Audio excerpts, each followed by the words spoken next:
हर लड़के के सपने में एक लड़की होती है, कमोबेश निहायत ही खूबसूरत परी जैसी लड़की। वह उसकी कल्पना में हमेशा चलती फिरती है, हंसती बोलती, मस्त रहती है। ऐसा ही संजना के प्रति अमर का लगाव उसे उसकी तरफ चुंबक की तरह खींच रहा था।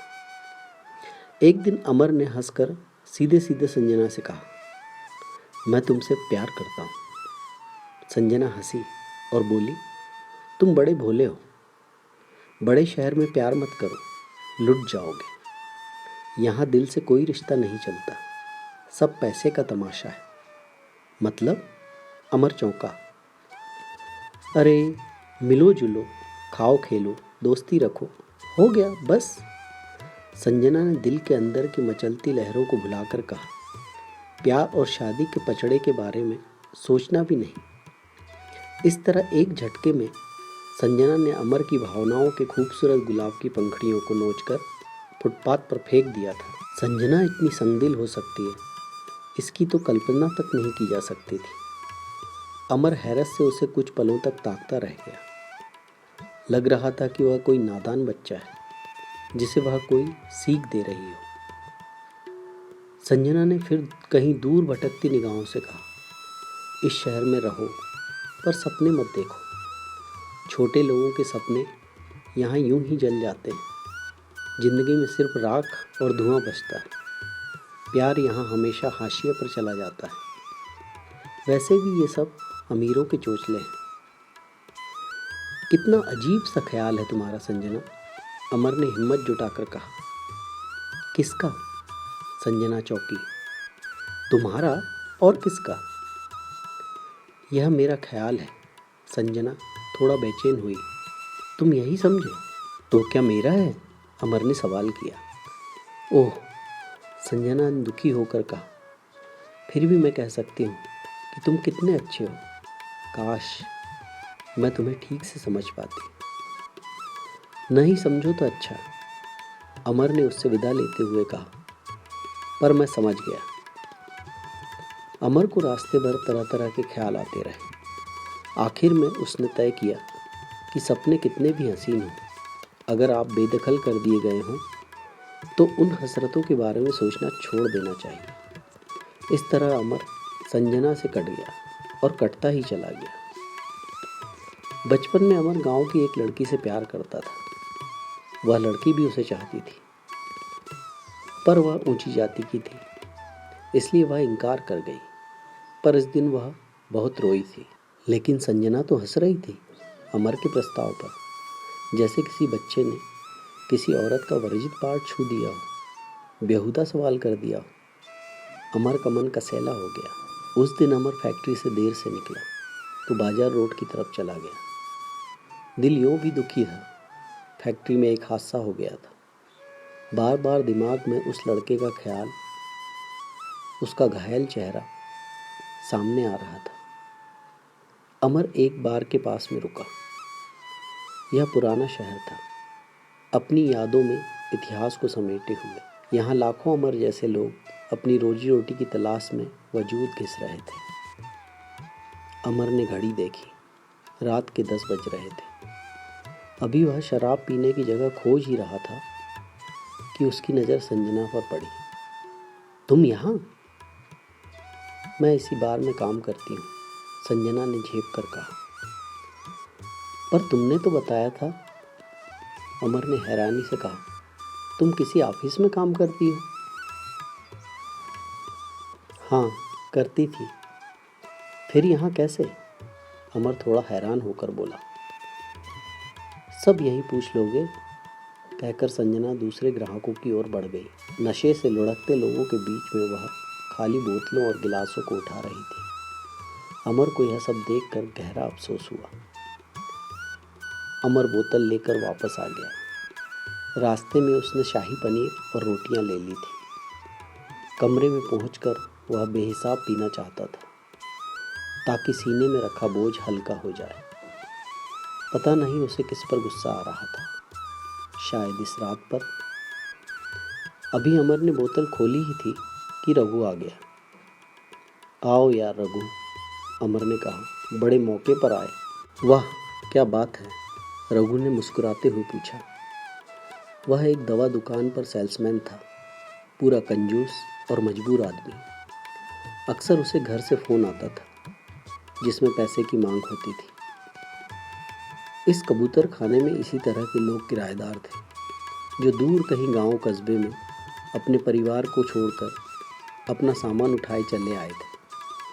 अलबत्ता नीचे वाले कमरे में कुछ परिवार वाले लोग भी थे, लेकिन वे भी अच्छे आमदनी वाले नहीं थे।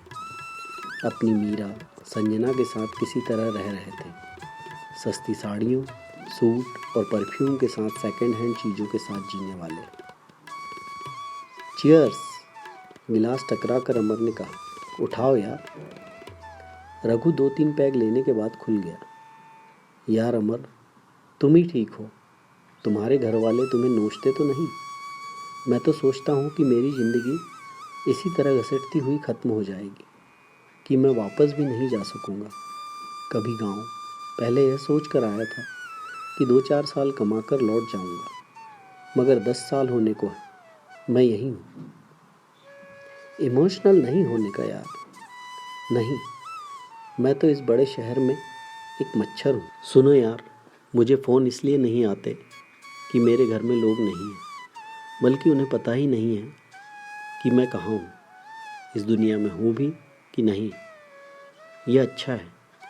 आज जिस लड़के का एक्सीडेंट हुआ, अगर मेरी तरह होता तो किस्सा ख़त्म था, पर अब जाने क्या गुजर रही होगी उसके घर वालों पर। किस लड़के की बात कर रहे हो? रघु ने पूछा। छोड़ो भी उस बदनसीब को, अमर ने अफसोस के साथ कहा। तुम्हें दुख होगा। हम लोगों की यहाँ पहचान क्या है? हम मच्छर मक्खी हैं, किसी भी वक्त आग में जल जाएंगे किसी तरह। अब मैंने दुख के बारे में सोचना छोड़ दिया। वह अपनी बात से पलटा। पर एक बात तुमसे बोलूं? बोलो, अमर बोला। तुम शादी कर लो। किससे? अमर चौंका। अरे मिल जाएगी, रघु ने गिलास उठाते हुए कहा। मिली थी, अमर ने शराब के सुरूर में कहा। फिर क्या हुआ? खत्म हो गया सब। रात काफ़ी हो गई थी। रघु उठ गया। अमर ने आखिरी पैग उसके नाम पिया और कहा गुड नाइट। सवेरे अमर की नींद देर से खुली, मगर फैक्ट्री में समय पर पहुंच गया। उसे वही पता चला कि रात उस लड़के ने अस्पताल में तकरीबन 2 बजे दम तोड़ दिया। मैनेजर ने एक मुआवजे का चेक दिखाकर हमदर्दी बतौरने के बाद फैक्ट्री में चालाकी से छुट्टी कर दी। अमर वापस लौटने ही वाला था कि संजना का फ़ोन आया। उसने कहा बाजार में एक जगह वह उसका इंतज़ार कर रही है। अमर उदास था, पर चल पड़ा। क्या बात है? अमर ने पूछा। कुछ नहीं, कहकर संजना हंसी। बुलाया क्यों? गुस्से में हो? किस बात के लिए? अरे बोलो भी। बोलूं? हाँ। तुम झूठ क्यों बोली? क्या झूठ? कि तुम ऑफिस में काम करती हो? नहीं, सच कहा था कि करती थी। तो वहीं रहती? मालिक मेरा जिस्म मांग रहा था, संजना ने साफ साफ कहा। क्या? अमर हैरान रह गया। क्या कह रही हो? सच को झूठ समझ रहे हो? अमर ने कहा। चलो, मुझे ही गलतफहमी हुई थी, माफ़ करो। गलतफहमी में तो तुम अभी भी हो, संजना ने कहा। मतलब? अमर इस बार एकदम अकबका गया। कैसे? फिर कभी, संजना ने हंसकर कहा। जो दिखता है वह सच नहीं है यहाँ, और जो नहीं दिखता है उसे देखना भी कैसे मुमकिन हो सकता है। उस दिन संजना के प्रति यह गलतफहमी रह जाती अगर अमर उसके साथ घर नहीं गया होता। सचमुच कभी कभी ज़िंदगी भी क्या खूब मजाक करती है। संजना 2 बूढ़ों को पालते हुए खुद बूढ़ी हो रही थी। उस दिन संजना का हाथ अपने हाथ में लेकर अमर ने कहा, मुझे अब कोई गलतफहमी नहीं है, तुम्हें हो तो कहो। मुझे है, संजना बोली। तो कहो, संजना ने हंसकर कहा। पर अभी नहीं कहूँगी।